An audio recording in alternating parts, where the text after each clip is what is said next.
우리는 이번 한 주간 십자가 앞에 선 사람들이라는 주제를 가지고 함께 말씀을 나눠보려고 합니다. 오늘은 예수를 판 사람 가룟 유다에 대해서 살펴보고 우리 내일부터는 또 예수를 부인한 사람 베드로, 예수를 정죄한 사람 본디오 빌라도, 예수와 함께 십자가를 진 구레네 시몬, 예수를 고백한 사람 로마 백부장, 또 금요일 영성 집회 때는 예수를 위해 헌신한 사람 아리마대 요셉에 대해서 함께 살펴보고자 합니다. 고난주간 첫 번째 날을 맞이하면서 십자가 앞에 설 수 있었던 사람이었지만 서지 못하고 결국 죽음으로 끝을 맺었던 한 사람, 바로 가룟 유다를 살펴보려고 합니다. 가룟 유다다 그러면 우리는 배신의 아이콘으로 누구나 생각하고 있습니다. 성경에서 가롯이다, 가룟 유다다 이렇게 표현하고 있는데, 이 가롯이라는 이 말은 헬라어로 이시 카리테오스라는 단어인데 이시 카리오시라는 말입니다. 이시는 사람이고 가리옷은 가롯, 도시, 그런 의미를 가지고 있다라는 것인데요. 유다의 남부에 있었던 마을로 알려져 있습니다. 근데 성경은 유다라고 표현할 때 항상 가룟 유다다 이렇게 표현하는데, 유다라는 이름이 너무 많기 때문에, 동명이인이 너무 많기 때문에 가룟 유다다라고 이야기하면서 예수님의 제자 가룟 유다에 대해서 이야기하고 있습니다. 우리가 잘 알던 것처럼 예수님의 제자들은 대부분 갈릴리 호수 출신들입니다. 갈릴리 전 사람들이시죠. 거기에 비해서 이 가룟 유다는 사실 도시남이다라고 말할 수 있을 만큼 지역이 좀 달랐다라고 알려져 있습니다. 이 유다만 또 지역이 조금 달랐다라고 알려져 있기 때문에, 그래서 문화적, 사회적으로 이 제자들과 함께 어울리는 데 있어서도 조금 어려움이 있었지 않을까, 그렇게 추측을 하기도 합니다. 가롯은 그 가롯이라는 도시를 의미하는 것이고요. 유다란 뜻은 무엇일까요? 유다는 하나님을 찬양하라라는 뜻을 가지고 있습니다. 유다라는 이름은 흔한 이름이라는 것을 우리는 잘 알고 있는데요. 이스라엘 백성들이 출애굽에서 나아갈 때도 항상 보면 유다 지파가 앞장서서 갔던 것을 보게 됩니다. 전쟁에 나아갈 때도 누가 먼저 올라갈 것이냐라고 했을 때도 항상 유다가 올라갈지어다라고 말하면서 유다 지파가 앞장섰던 것을 보게 됩니다. 그러므로 이 유다라는 이름은 굉장히 유대 지파에 있어서, 이스라엘 백성들에게 있어서 굉장히 중요한 의미를 가지고 있고 명예로운 이름이란 것을 알게 됩니다. 그러나 가룟 유다는 그렇지 못했다는 것을 보게 되죠. 도리어 배신과 변절의 상징이 된 이름이 바로 가룟 유다가 되었다는 것을 보게 되죠. 그럼 어쩌다가 이 가룟 유다가 배신하게 되었을까요? 그가 예수님을 처음에 따라갔다는 것을 생각한다면 처음부터 그가 다른 의도를 가지고 주님을 따랐다라고 보기는 어렵습니다. 성경에 부자 청년이 주님을 다 버리고 나를 따르라 그랬을 때 그가 버리지 못하고 다시 돌아갔다는 것을 생각한다면, 이 가룟 유다는 최소한 그 부자 청년보다는 더 나았을 것이다 라는 것을 생각해 볼 수 있습니다. 제자들과 함께 3년간 먹고 자면서 주님의 행하신 것들을 다 보았습니다. 이적과 기사도 보았습니다. 그러나 그는 예수님을 배신한 자가 되었던 것이죠. 마태복음 26장으로 다시 한번 가서 말씀 보시면, 그때의 12 중에 하나인 가룟 유다, 12 제자 중에 한 사람이었다는 것이죠. 대제사장들에게 가서 말하되 내가 예수를 너희에게 넘겨주리니 얼마나 주려느냐 하니 그들이 은 30을 달아 주거늘 그가 그때부터 예수를 넘겨줄 기회를 찾더라 라고 하죠. 가룟 유다가 우리가 12 제자들 중에 한 사람이었다라는 것들을 생각할 필요가 있습니다. 그는 분명한 주님의 부르심을 받았고 따라갔던 사람이었습니다. 그리고 그가 그 공동체에 돈 주머니를 맡았다라고 성경 말하고 있는데, 그만큼 신뢰를 받는 사람이었다라는 것을 알게 됩니다. 그러나 예수님의 제자 중에 세리마태가 있었다는 것을 안다면 세리마태보다 훨씬 더 신뢰받았던 사람이 아마 가룟 유다가 아니었을까 생각되어집니다. 그러나 그는 십자가 앞에서 자신의 기대를 쫓아가고 은 30을 쫓아갔던 사람으로 그냥 머물게 되었던 것을 보게 됩니다. 단순히 그가 돈 때문에 그랬었다라고 보기는 좀 어려울 것 같습니다. 돈에 대한 유혹도 그의 마음속에 컸지만 사실 다른 것, 그가 생각했던 메시아, 그가 생각했던 예수의 모습이 있었던 것으로 보아집니다. 다른 제자들은 대부분 다 갈릴리 지역 시골 출신이기 때문에 정치적이지 않았다라고 볼 수도 있을 것 같습니다. 그러나 이 유다는 좀 달랐던 거죠. 그는 도시에 자라면서 정치적인 메시아에 대한 고대가 훨씬 더 컸을 것 같아요. 그러면서 그는 정치적 메시아를 기다렸던 것입니다. 로마의 압제가 무너지고 이스라엘 해방시킬 강력한 왕, 그런 모습을 예수님께 고대했던 것이죠. 그가 이상적으로 생각했던 메시아의 모습이 따로 있었던 것이죠. 그러나 주님은 달랐던 거예요. 권력을 잡기보다는 도리어 섬기셨습니다. 그는 칼을 잡기보다는 도리어 십자가를 향해 걸어가셨고, 말을 타기보다는 나귀를 타셨던 분이라는 것을 성경은 우리들에게 말해주고 있습니다. 유다는 예수님에 대한 자기 나름대로의 생각이 있었던 거예요.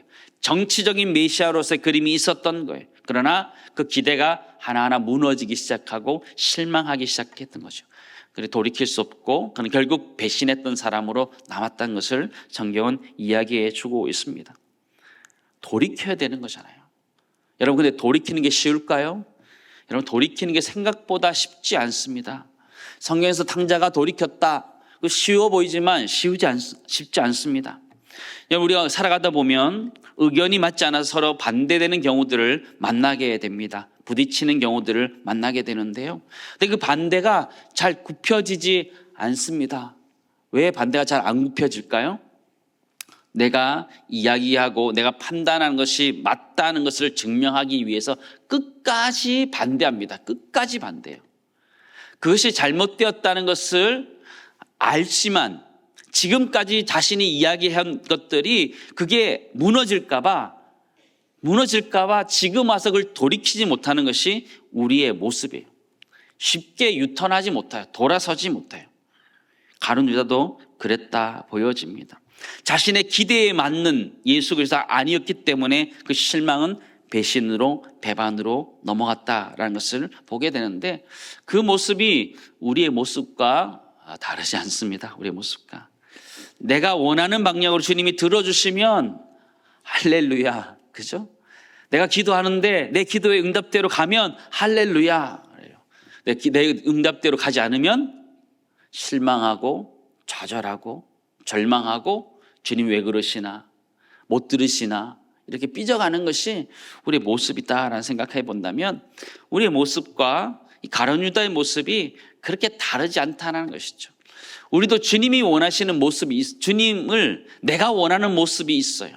내가 얘기하면 잘 들어주시는 주님, 내가 새벽에 기도하면 들어주시는 하나님, 한 주간 정도 기도하면 잘 들어주시는 주님을 기대하지요. 그러나 그 모습이 가룟 유다의 모습과 그렇게 다르지 않을 수 있다는 것이죠. 가룟 유다는 자기가 생각했던 예수의 모습이 있었던 거예요. 그러나 사실은 자기가 그렸던 예수의 모습이 아니라 자기의 욕망을 채우기 위한 예수의 모습을 그리면서 그 예수를 따라왔다는 것을 보게 되죠. 그리고 결국 예수님을 배반했던 것을 우리는 잘 알고 있습니다. 요한복음 12장에 보면 유다는 돈을 훔치고 탐욕스러운 성품을 가졌다, 이렇게 이야기하고 있습니다. 그는 세상의 것들을 더 추구하는 사람이었습니다. 저는 곰곰이 생각해 보았습니다. 여러분, 은 30에 주님을 팔았는데요, 은 30은 얼마나 됩니까? 은 30, 지금은 좀 비쌀 것 같아요, 그죠? 그 당시에 은 30은 그렇게 비싸지 않았다라고 이야기해요. 학자마다 좀 다를 수 있지만 한 30데나리온 정도 됐을 것이다. 노예 한 사람의 몫이다, 이렇게 얘기하기도 하는데, 그러나 중요한 것은 그렇게 큰 금액은 아니었다라는 것이죠. 여러분, 가룟 유다가 은 30에 부자가 됐습니까? 여러분, 은 30에 부자 되지 않아요. 근데 굳이 왜 가룟 유다가 예수님을 팔았을까요? 그가 금 30에 내가 팔았다, 오케이, 돈 때문에 그랬다라고 말할 수 있을 것 같아요. 은 30에 예수를 팔았다? 참 마음이 아픈 일인 것 같아요. 그가 차라리 돈을 밝히는 사람이었다면 그냥 많은 돈이라도 받고 예수를 팔았으면 이해라도 되죠. 그러나 그게 아니었다는 것이죠. 그냥 은30, 그 돈 벌려고 말했던 것이 아닌 거예요. 그냥 배신한 거죠. 배신한 거죠. 가룟 유다의 악함이 여기 있는 것 같아요. 가룟 유다는 그걸 팔아서 부자가 되는 게 아니에요. 그거 예수님 배반하고 그것만이라도 내가 가져야겠다, 그런 탐욕스러운 사람으로 남았던 것을 보게 됩니다. 근데 우리에게도 은30이 있을 수 있다라는 것이죠. 우리도 은30. 우리의 신앙을 너무 작은 것에 팔아버리는 우리의 모습, 그게 가룟 유다와 같은 우리의 모습일 수 있다는 것이죠.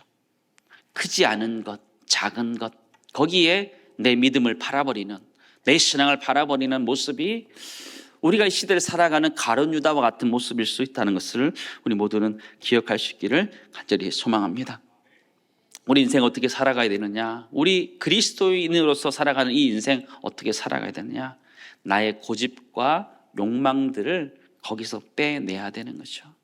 내 생각대로 되지 않는 것 때문에 좌절하고 낙심하는 것, 그것들을 다시 한번 봐야 되는 것이죠. 정말 하나님이 원하시는 대로 되어가고 있느냐? 아니, 우리는 교회 일이든지 무슨 일이든지 내 계획대로, 내 생각대로 되지 않으면 낙심하고 좌절해요. 그러나 더 중요한 것이 무엇이냐면 정말 주님이 원하시는 대로 되고 있느냐, 그게 훨씬 더 중요한 거 아니에요? 교회의 모습이나 우리 공동체의 모습이나 우리 자신의 모습이 그런 거 아니에요.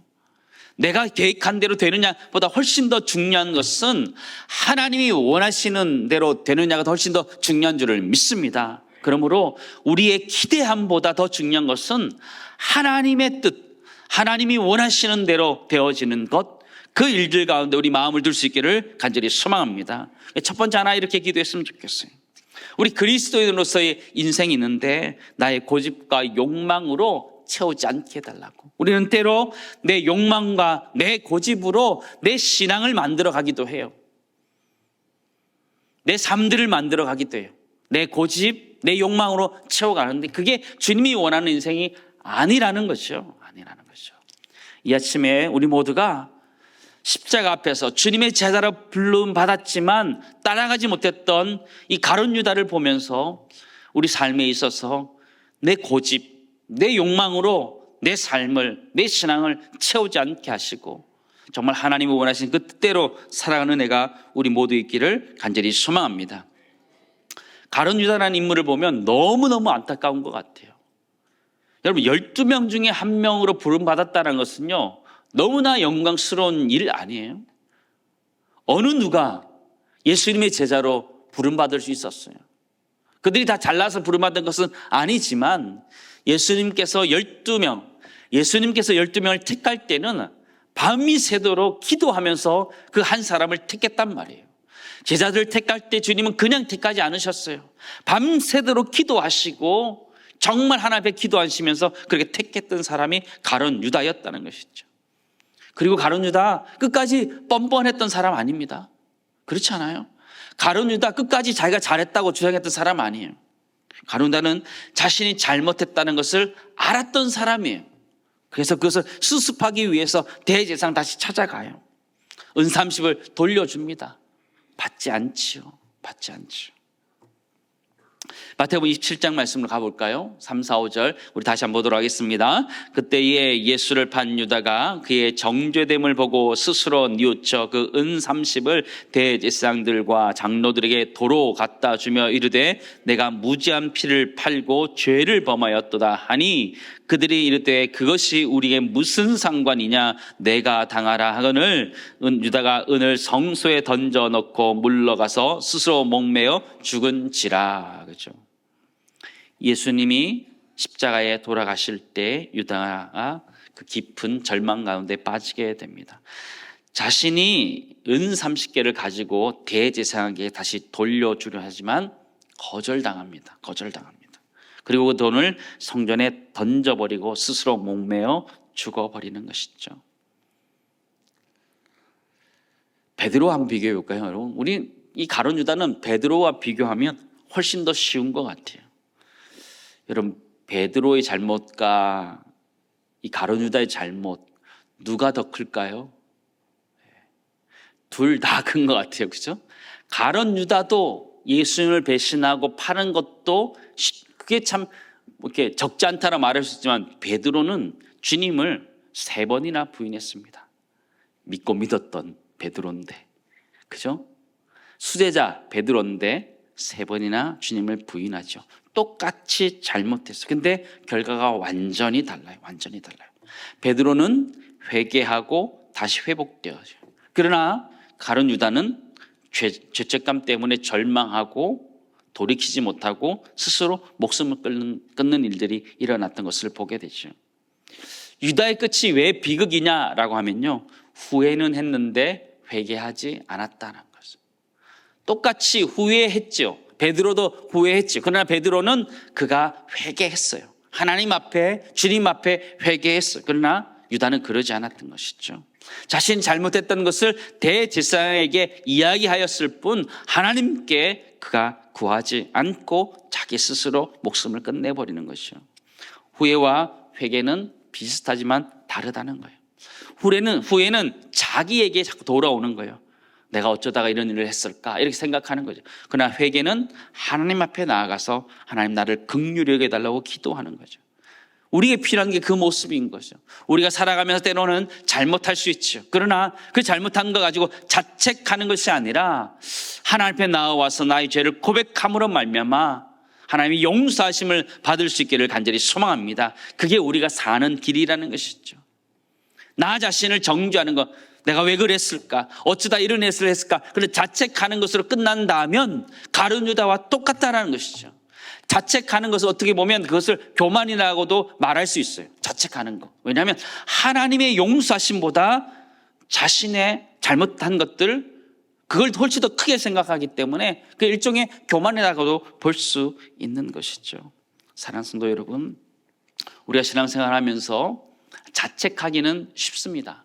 이런 것들에 대해서 내가 잘못했구나라는 것들을 자책하기는 쉽지만 거기서 머무는 것이 아니라 그것을 가지고 하나님 앞에 나와서 진실되게 고백하고 십자가에서 우리를 위해서 십자가를 지신 그 예수 그리스도 앞에 나의 죄를 고백함으로 말미암아 그분의 용서하심을 받아들임으로 말미암아 베드로처럼 다시 한번 일어설 수 있기를 간절히 소망합니다. 그게 베드로와 가룟 유다의 차이라는 것이죠. 사랑하는 성도 여러분, 우리는 살아가면서 무거운 짐들을 지고 살아갈 수 있습니다. 부끄러운 죄들을 가지고 살아갈 수 있습니다. 그러나 자책 속에 머무는 것이 아니라 회개의 자리까지 나아갈 수 있기를 간절히 소망합니다. 유다의 자리는 원래 증인의 자리잖아요. 유다의 자리는 제자의 자리예요. 마찬가지로 이 시대를 살아가는 우리 그리스도인들의 자리는 제자의 자리예요. 배신의 자리도 아니고 조용하게 지내는 자리도 아니고 예수를 증거하는 자리라는 걸 기억하면서 우리 모두가 부활하신 예수를 증거하며 그 은혜가 우리 가운데 있기를 간절히 소망합니다. 이 새벽 이 가룟 유다는 이 본문의 말씀은 우리에게 도전합니다. 그냥 자책하면서 끝낼 것이냐, 아니면 후회하며 끝낼 것이냐, 아니면 회개하고 돌이킬 것이냐 물어보는데, 이번 한 주간 우리 함께 기도하면서 우리 모두가 회개함으로 말미암아 회복되어지고 또 주님이 주신 은혜를 맛볼 수 있는 이번 한 주간 될 수 있기를 소망합니다. 우리 두 번째 함께 기도하기 원하는 것은요, 자책하고 정죄하고 절망하는 후회보다 회개하는 인생 되게 달라고 기도합시다. 고백하면서 돌이키면서 나아가는 회개를 이룰 수 있는 우리가 되게 달라고 기도하는 이 아침 되기를 소망합니다.